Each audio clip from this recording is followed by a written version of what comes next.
Video में हम लोग कोऑर्डिनेट ज्योमेट्री के स्ट्रेट लाइन का पार्ट 5 पढ़ने जा रहे हैं। इसमें हम लोग पढ़ेंगे equation of a line in normal form. इससे पहले मैंने इंटरसेप्ट फॉर्म, स्लोप फॉर्म और आपको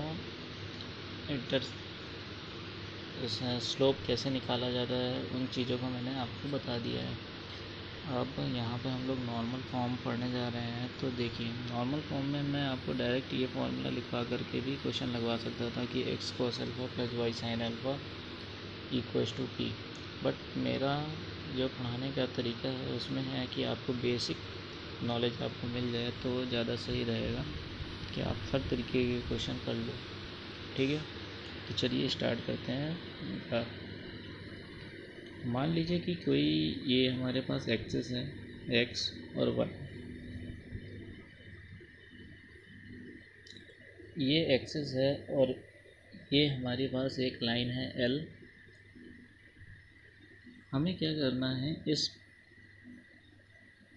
पॉइंट से हमने क्या किया, ये जो ओरिजिन है, ओरिजिन से हमने इस लाइन पर एक नॉर्मल ड्रॉ कर दिया जो कि इस पर परपेंडिकुलर होगा। ठीक है, ये इस लाइन को M पॉइंट पर काटता है। ठीक, यहाँ तक बात समझ में आ गई। और ये जो नॉर्मल है वो पॉजिटिव एक्स एक्सिस से अल्फ़ा एंगल बनाता है। अब हमने क्या किया, इस M पॉइंट से ये वाली लाइन है, इस पर हमने एक और परपेंडिकुलर खींचा। ठीक है, और ये OX लाइन को N पॉइंट पर काटता है। ठीक, अब हमने क्या किया, इस OM जो हमने नॉर्मल खींचा था इसकी लेंथ मान ली हमने स्मॉल p। ठीक है, क्या माना, स्मॉल p।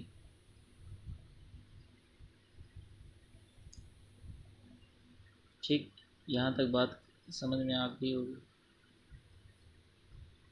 अब देखिए, अगर हम लोग ट्रायंगल ओ एन एम की बात करें तो यहाँ से हमें ये दिख रहा है कि एन जो है वो 90 डिग्री है, इसलिए ओ एन एम एक राइट एंगल ट्रायंगल बना।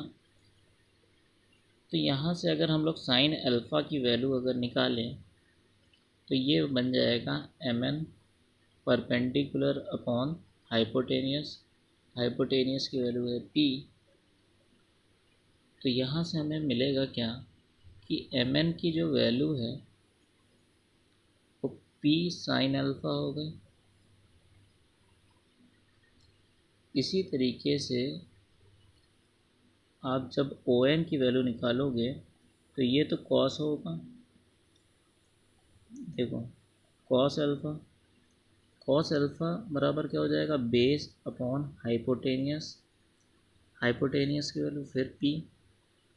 तो ओ एन की वैल्यू क्या आ गई हमारे पास, पी कॉस अल्फ़ा। अब हमें इस एम पॉइंट की वैल्यू मिल गई क्या, कि ये है पी कॉस अल्फ़ा और पी साइन अल्फ़ा। बताओ, ये एक्स कॉमा वाई तो होगा, इसका कोऑर्डिनेट एक्स कॉमा वाई होगा कि नहीं होगा। और एक्स यहाँ से यहाँ तक की हमने डिस्टेंस मान ली एक्स है और ये डिस्टेंस हमने मान ली वाई है। ठीक है, तो एक्स और वाई की वैल्यू क्या आ गई, P cos alpha P sine alpha. यहाँ तक आपको बात समझ में आ गई होगी। अगर हम कहें कि ओ एम भी एक लाइन है तो कोई दिक्कत नहीं होगी। स्लोप ऑफ ओ एम का स्लोप अगर हम लोग निकालें तो ये क्या आएगा, टेन अल्फ़ा। बोलो, आएगा कि नहीं आएगा। ओ एम का अगर स्लोप अगर हम लोग निकालें तो टेन अल्फ़ा आएगा। और आपको एक चीज़ पता होगी कि अगर कोई लाइन जिस पर अनदर लाइन है और वो है परपेंडिकुलर और इसका स्लोप अगर m1 है और इसका स्लोप m2 है, तो इन m1 और m2 का जो मल्टीपल होगा वो -1 होगा, आपको ये पता होगा। ठीक है, तो इसी चीज़ का हम लोग इस्तेमाल करेंगे, इसी प्रॉपर्टी को इस्तेमाल करेंगे हम लोग यहाँ पर। तो देखो ये जो लाइन होगी, तो लाइन एल की स्लोप क्या हो जाएगी, हमने मान ली ये है एम, ठीक है, तो इसकी स्लोप हो जाएगी -m1 यानी -10 अल्फ़ा। यही हो जाएगा कि नहीं हो जाएगा, बताओ। यहाँ तक बात समझ में आ गई। अब नेक्स्ट पेज में देखते हैं हम लोग, हमने जो m की वैल्यू -1/10 अल्फ़ा निकाला था, वो हो जाएगा sin alpha upon cos alpha. इसकी वैल्यू हम लोग लिख सकते हैं ना, cos alpha upon sine alpha minus में। अच्छा, हमें एक चीज़ और पता है कि m की जो वैल्यू होती है वो y1 माइनस y2 होती है।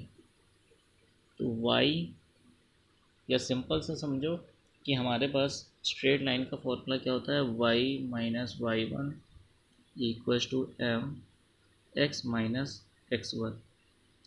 ठीक है, इस फॉर्मूले का इस्तेमाल करेंगे हम लोग यहाँ पे। तो देखो y माइनस y1 की वैल्यू हमें पता है, x1 और y1 क्या होते हैं, वो पॉइंट्स जो जिससे होकर के लाइन पास करती है। तो ये लाइन किससे पास कर रही है, m पॉइंट से पास कर रही है, तो यही पॉइंट्स हो जाएंगे हमारे पास। तो y1 की वैल्यू क्या हो जाएगी, p साइन अल्फ़ा, और m की वैल्यू क्या हो जाएगी, cos alpha upon sine alpha, और x minus p cos alpha. यहाँ तक आपको बात समझ में आ गई होगी। तो इसको मैं बिगाड़ देता हूँ। अब देखना, इस साइन अल्फ़ा को मैं y की तरफ ले आता हूँ और मल्टीप्लाई कर देता हूँ अंदर। तो ये हो जाएगा y sine alpha minus p sine square alpha minus x cos alpha plus p cos square alpha. ठीक है, अब x की वैल्यू हमने क्या करी, एक तरफ ले आई, तो x cos alpha plus y sine alpha की जो वैल्यू हो जाएगी वो हो जाएगी p sine square alpha p sine square alpha plus p cos square alpha x cos alpha plus y sine alpha बराबर क्या हो जाएगा, p कॉमन में sine square alpha plus cos square alpha. अब आपको इसकी वैल्यू तो पता ही होगी कि ये होता है 1।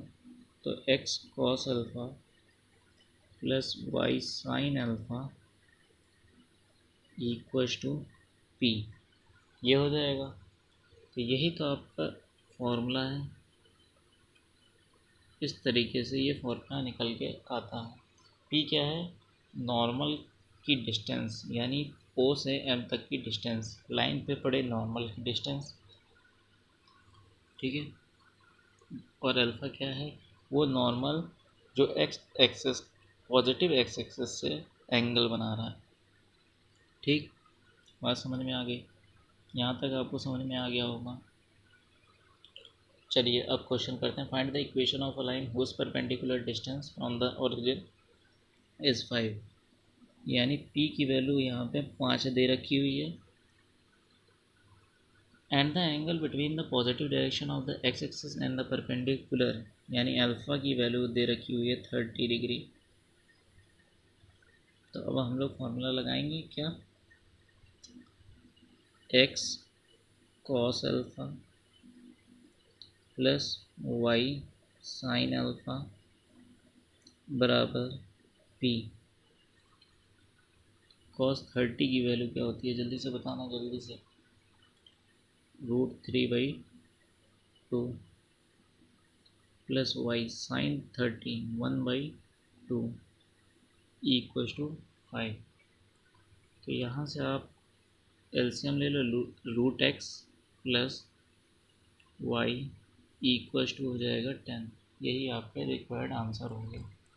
ठीक है, नेक्स्ट क्वेश्चन देखते हैं। Find the equation of the line whose perpendicular distance from the origin is 3 unit and the angle between the positive direction of X axis and perpendicular is 15 degree. देखो, आप लोग सोच रहे होगे कि बहुत कम क्वेश्चन करवाते हैं और खाली फॉर्मूला निकाल करके वीडियो कंप्लीट कर देते हैं। देखो, मैं यहाँ पे आपको फॉर्मूला निकालना समझा रहा हूँ ताकि आप लोग किसी भी तरीके के क्वेश्चन को दे दिया जाए तो आप लोग निकाल लो। आपको केवल फॉर्मूला पता होगा, उसके बारे में नहीं पता होगा कि आखिर ये फॉर्मूला किस तरीके से आया है। तो आप लोग अगर इससे डिफरेंट क्वेश्चन दे दिया तो आप लोग लगा नहीं पाओगे। लेकिन अगर बेसिक आपको पता होगा, बेसिक क्लियर होगा, तो आप किसी भी तरीके का क्वेश्चन हो इस शेप में अगर होगा तो आप लगा लोगे। इसलिए मैं हमेशा बेसिक आपको बताता हूँ और क्वेश्चन इसलिए लगवा दे रहा हूँ कुछ, ताकि इस फॉर्मूले को आप लोग समझ लो कि किस तरीके से हम लोग यूज़ करेंगे। इसके बाद भी मैं क्वेश्चन और करवाऊँगा, बट पहले पूरा थ्योरी समझा दे रहा हूँ और उससे रिलेटेड कुछ क्वेश्चंस। ठीक है, चलो। इसमें दे रखा हुआ है P बराबर 3 यूनिट। तो 3 यूनिट तो ये हो गया 3 x cos 15 degree plus y sine 15 degree. तो देखो 3x cos 15 की जो वैल्यू होती है वो होती है √3 प्लस 1/2√2 और साइन की वैल्यू होती है √3 माइनस 1/2√2। जैसे ही आप इसको सॉल्व करते हो तो आपके पास वैल्यू मिलती है √3 plus 1 x plus Y √3 minus 1 = 6√2। आपका यही आंसर है। अब आप सोच रहे होंगे कि ये cos 15 और sin 15 की वैल्यू कैसे निकल के आती है। तो इसकी वैल्यू मैं निकालना यहाँ पे बता दे रहा हूँ आपको। देखो, sin 15 को हम लोग लिख सकते हैं, एक का मैं बताऊँगा, दूसरे का आप लोग खुद निकाल लेना। 45 30 डिग्री इस तरीके से मैं लिख सकता हूँ इस sin 15। ठीक है, साइन a माइनस बी का फॉर्मूला होता है sine a cos b minus cos a sine b। तो आप जब इस फॉर्मूले का इस्तेमाल करते हो तो यहाँ पे आता है sine 45 cos 30 minus cos 45 sine 30। इसकी वैल्यू होती है 1/√2 इंटू √3/2 माइनस 1/√2 इंटू 1/2। तो एलसीएम जैसे ही लेते हो वो हो जाता है 2√2 √3 माइनस 1। ठीक है, इस तरीके से क्वेश्चन होता है। और जब आप cos 45 माइनस 30 लिखोगे तो फॉर्मूला जो बनेगा वो होगा कुछ cos a माइनस b बराबर cos a into cos b plus sine a sine b। आप इस फॉर्मूले का इस्तेमाल करोगे और आपको वैल्यू मिल जाएगी। ठीक है, तो ये क्वेश्चन आपको समझ में आ गया होगा, बस यहीं तक आपको करके छोड़ देना है। नेक्स्ट क्वेश्चन क्या है, find the equation of a line whose perpendicular distance from the origin is √8 and the angle between the positive x direction and perpendicular is 135. तो x cos 135 plus y sin 135 equals to p is what, √8।